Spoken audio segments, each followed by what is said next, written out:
Welcome back. I'm Dr. Ursula Froschauer, and this is Cup of Sunshine, your Friday podcast with the Phoenix Center team. Today, I would like to speak about self-care.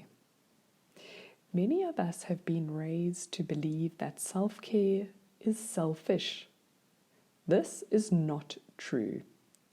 In fact, if we are able to care for ourselves, we are in a better position to care for others. For most of us, self-care doesn't just happen. It's something that we need to be intentional about.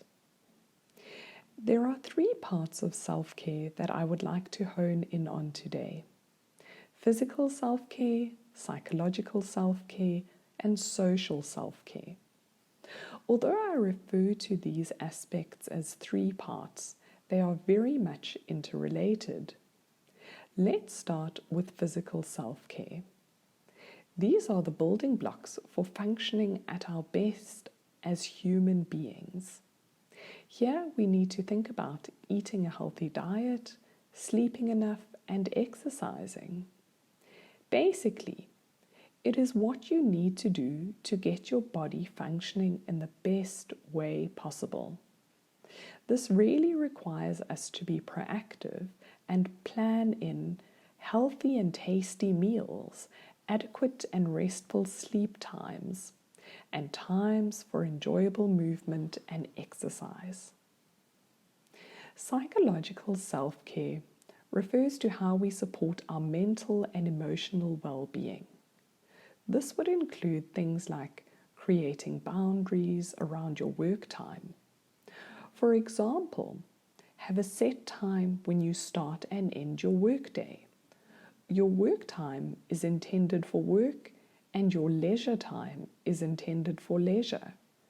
We might think to ourselves that an email that we receive late at night is urgent and needs an immediate reply.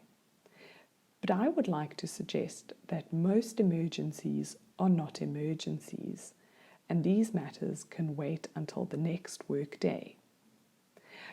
By not creating clear boundaries between your work and leisure time, you increase the chance of feeling anxious and overwhelmed, and ultimately being unproductive. This is especially difficult during COVID-19, when a lot of work is taking place online and you might think that you are expected to be available around the clock. Therefore, it is especially important to take time for yourself. Think about what energizes and recharges you.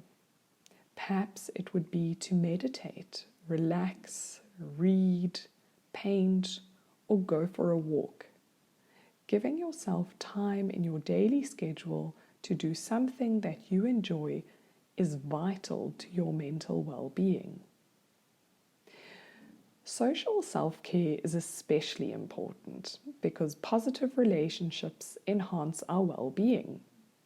These relationships could be with family, friends, colleagues, peers, or acquaintances.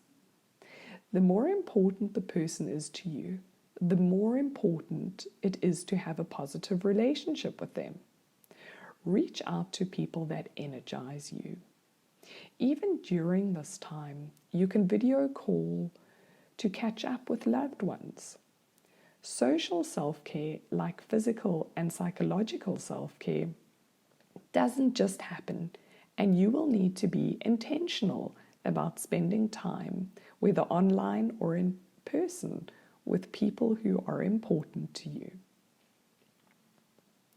Looking after yourself by caring for your physical health and your psychological well-being and seeking social support are self-care gifts that you can give to yourself to enable yourself to be the best you that you can be. This is important for yourself and the people around you. That's all for today. I hope you'll join us next week for more helpful hints and tips for managing life during the times of COVID-19.